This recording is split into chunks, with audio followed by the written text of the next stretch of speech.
Well, what an incredible atmosphere. And it seems like we say the same thing over and over each time we come in here, but our fans are by far the best in the country. And this is why you come to UGA. When you get an opportunity to play in an atmosphere like that, in an environment like that, it is really incredible. You don't really know what's inside you in life or football till you get tested.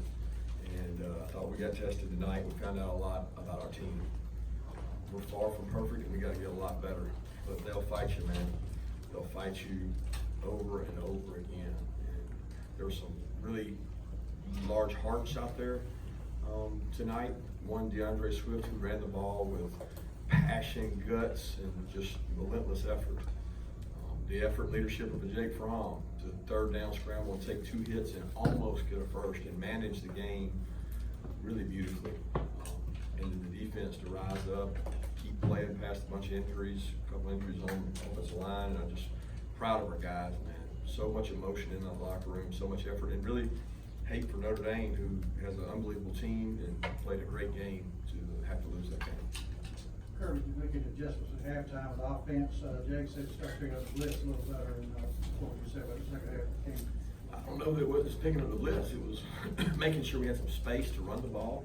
They were extremely aggressive playing the run, and I think they felt like they had to. That was their shot, to contain the run, stone the run, and they were playing downhill fast, extra guy in the box, and we really weren't able to make them pay for that early. Where in the second half, loosened them up a little bit, opened things up a little bit more, went a little more tempo when we had a chance, and basically wore them down. I mean, we were able to run the ball better because we had been running the ball, and I thought our conditioning played a major favor in that game as the game went on. Coach, what was going on with their tight end number 84? He was having a lot of success there at the beginning. Hell of a player. There was nothing going on with him. He's a great player, and you're running boots, nakeds, waggles, all kinds of things. That guy's a phenomenal player. There's nothing going on with him. He's just a good football player, and they were targeting him a lot. If you notice later in the game, they tried to target him, and we had 2 or 3 pass breakups. Kirby, Jake made a number of plays on third down tonight. Can you just talk about his response in those situations, and then also particularly the touchdown pass where he really covered zero? Yeah, he played really well. I mean, I thought that he managed the game, and there were some times the shot clock was down on the play clock, and we always talk about with this kid, you got to give him a chance to work. You got to let him make decisions, and we didn't do that real well tonight. We didn't allow him the time to do what he does best. And we got to do a better job managing that as coaches. But I mean, Jake takes things that are broken, fixes them. He makes wrongs right, and he's glad he's on our team because he's a leader. He's a commander in chief. I mean, guy makes good decisions. Losing Stokes on the second play, can you talk about your secondary, your corners being tested like that? Hang on, the second question was about Cager on the third down. Yeah, the touchdown. Yeah, I mean, he didn't check anything. I mean, he knew where to go with the ball versus that look. And if you max blitz him, I'm not gonna say he's gonna make you pay because you still gotta win one-on-one, but he knows where to go with the ball. And he sees all those same pressures and coverages every day in practice from us, so he's not easily fooled by things. And the cornerbacks put Stokes going down that early, being tested in the secondary depth. Yeah, that was tough. I mean, if you told me the one spot we couldn't afford to lose somebody at that point, it was that one. And, I don't know, he came back in the game and played later, but I just don't know if he was 100% or not. It was a tough call, whether to put him back in there. He wanted to go back in, but he did go back in, give him a blow, but I thought we were playing pretty good defensively, and we had rhythm. So we had Tyreek in there and DJ. What has Devon Wilson done to put him in the position that he was in this evening to have the game he had? He works hard. Devon's a talented player that loves football. He works every day. He understands coverages and leverages real well. And had a big play tonight. After injuries to the O-line, how big of a boost was it that Isaiah Wilson came on and did what he did? It was big for us. I mean, we felt like he was. We couldn't tell. We practiced a little bit. He didn't get to do a lot during the week, and then pre-game warm-ups, he looked pretty good, but he had not gone against fast people, and we were a little worried about putting him in there. But then we felt like we needed to at the half, and Sam made a good call to put him in there, and I can't tell you how he played or how the other guys played. I have to watch the tape. Is there anything else you could say about Rodrigo Blankenship? So kicks ended up being just huge. Just clutch. I mean, Mr. Consistency, and it's a pleasure to have it. I mean, it's like Jake. You go through your life coaching, and you may only have one or two Rodrigos, and he's clutch, and he loves it. He wants to be in the limelight. He wants to put pressure on it. Coach, so when you look at the last child offensively for Notre Dame, so what can you say about how your team kind of handled being stretched there, and did you see some similarities from 2017 in terms of how like you guys had to stop it in order to secure the win? Yeah, there's some similarities there. I didn't think about it that way. I just kept telling Dan stay aggressive, and he did. You got to make a decision at that point. Am I going to give up one, or am I going to come after him? And we were able to get a couple incompletions, pressures, and then we got him to fourth down where we had an opportunity to win the game. And I thought Nolan and Jermaine looked like they broke through there on that play. And our depth helps us. We have a lot of players in defense. And when you're fresh in the fourth quarter, it looked like that we were fresher than they were in the fourth quarter, and was able to disrupt them offensively. Kirby had 6 or 7 false start penalties tonight. How important do you think the crowd was in sort of aiding the defense? Oh, unbelievably important. I mean, you think about that game, you think about the botch snap on one drive. I mean, they impacted the game tonight more than I've ever seen a game impacted, not only here, but anywhere, where they just affected the game with the false starts and the different things. And it burnt their timeouts. It's a different game if they're calling timeout at the end of the game to get the right play, right personnel, maybe get guys fresh.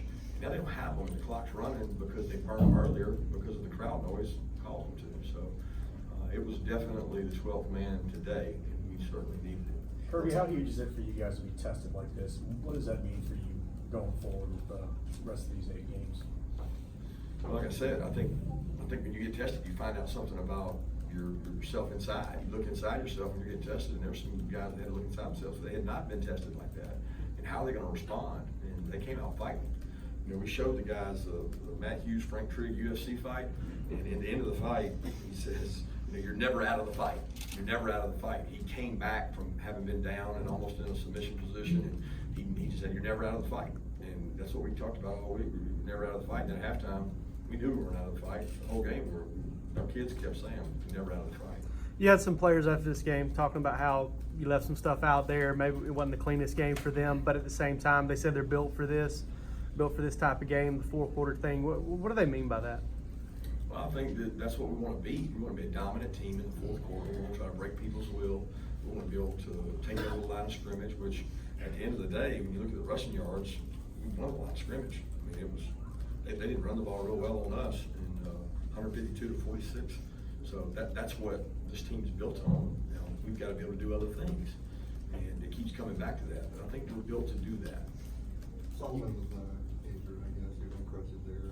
Yeah, I don't know. Okay, and well, Schaefer filled in for him. Yeah. Schaefer came in and did a nice job. Schaefer got Player of the Week a couple weeks ago, and we wanted to play him some more last week, and we're very fortunate that when Sally went down, there's a guy that can step in there and go play. And I don't know how he played. He had a personal foul penalty. It wasn't very smart, but he plays hard. He plays very similar to Sally: passion, energy, and toughness. And I thought he stepped right up, as several guys did. You expect Campbell back after the bye week? You expect Tyson Campbell back after the bye week? What about the bye week? Tyson Campbell. Oh, I have no idea, man. I mean, Tyson Campbell day to day. I can't tell you. The trust that Jake has earned with you and the coaches, is it the same for J.R. Reed and his presence out there and his knowledge? Absolutely. I mean, he was the human eraser. He had 2 or 3 plays that were going to be explosive plays. He gets a guy on the ground because it's about to break out. We busted the coverage, and then he makes the pick that really changed the whole environment in the game, and he just makes big plays. You talked about Ian Book all week and it used a lot of Houdini and a lot of different things. What did you think seeing him in action today? He's very athletic, very intelligent, hard to finish on, makes really good decisions with the ball. I mean, he causes problems because he can scramble and run, and especially as you get tired and your rushers aren't fresh, he can take off and get 20 yards a clip. When Cater goes in the transfer portal, do you remember the conversations you had with Coley about him since he recruited him in terms of what he could bring to the program? Yeah, I recruited Cater to Alabama, and he came on several visits and had a good relationship with him. Coley ended up getting him, Hartley knew him well, and it was a no-brainer for us. I mean, paint the picture. You go play with a quarterback that's played and place this deficit of receivers. I mean, it was a great match. Even with Rodriguez's consistency, did you at all consider going forward on quarterback? Yeah, I wanted to, and I didn't realize how far it was. I thought when they went back and reviewed it, I thought it was going to be inches. And then once we looked out there and said that thing's almost a full yard, we just went with the points and said, hey, we're playing good defense. We felt like they had to score 2 touchdowns to beat us, and that ended up being the difference in the game. But that's one of those. All you guys could second guess me if they scored a touchdown, why didn't you go for it? So that's the life we lead, and it's a tough call because you got to feel comfortable you can get a yard when you have to. It seemed like in the first half when you guys got to third down, dialed up some pressure, they had the perfect call on and picked up some of those. How frustrating is that as a coach, and how did you guys adjust to it? What were they on third down? I think they were like 30% on third down, so our goal is to be 70% off the field. I came off the field feeling like we played pretty good on third down. They hit us on one coverage. We had a bust between miscommunication between 2 guys, but outside that, I don't know that the other ones were short yardage conversions, which they got a high probability of, but I thought we played good on third down. What did you make of the way, how sort of physical DeAndre Swift sort of seemed to run tonight? You know, he didn't have a lot of long breakout runs, but he sort of seemed to keep turning. Yeah, he's a physical dude. I mean, he played with passion, heart and courage of a champion, and he took some ownership in the team, and he had just as much impact on that sideline talking to people as he did on that field carrying that ball, and that's what it's all about. Please for D-Rob Kirby when he came back, Mr. Big Kisses tonight. Yeah, I thought D-Rob had the one over the middle, the little bender, he and the guy were kind of 50-50, and he won that battle for the ball, and that was big for us. Is the open date at a good time? You knew you were getting 2 of them this year. Yeah, I mean, I always think it comes at the right time. It's best that it comes after a win because it was a long open day last year. So it makes that part much better. But look, whether we won or lost this game, we still had big games to play. We still control our own destiny. I still think that doesn't change. We just got a lot of glaring things we got to work on to get better. But I got a lot of respect for their football team and their football players. Did Jake Marlowe get that sometime? I don't know. I mean, kid didn't hit a great punt, but we picked him up. We got his back, and he's an unbelievable punter. He just didn't hit great punts tonight, and he'll go back to the drawing board. We'll keep getting him better. You talked about turnover margin earlier this week. What did those 2 turnovers in the second half, particularly DeVos pick on that first half, and do anything going? Huge. I still don't know that we had him covered. I mean, it was. You'll have to be the judge and look at it. It was more he handed it to us than we just took it because it hit him. He had the first and then ricocheted off. So some of that's luck.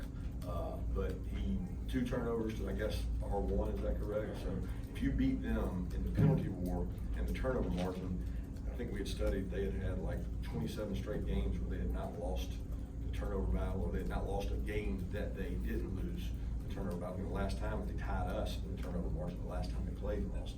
So it was just emphasized over and over this week about beating them in the turnover margin. We couldn't get a fumble off of them, and we tried, but we did get 2 picks.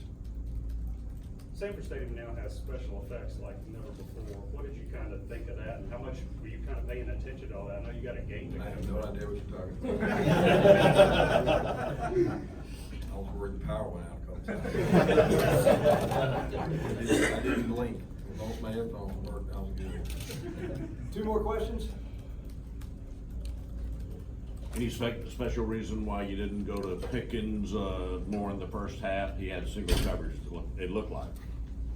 Yeah, it might look like it, but it wasn't always single coverage, and there were some things they were doing, creating some problems for us. They did a good job mixing things up front. And to be honest with you, George is continuing to improve, and we want to go to George. Every opportunity we get, George has to be the complete player. He blocked really well tonight, did some good things tonight. We tried to go to him in the end, but in the beginning, they didn't present us an opportunity to do that a lot, and it's not one-on-one like you think when it's quarters.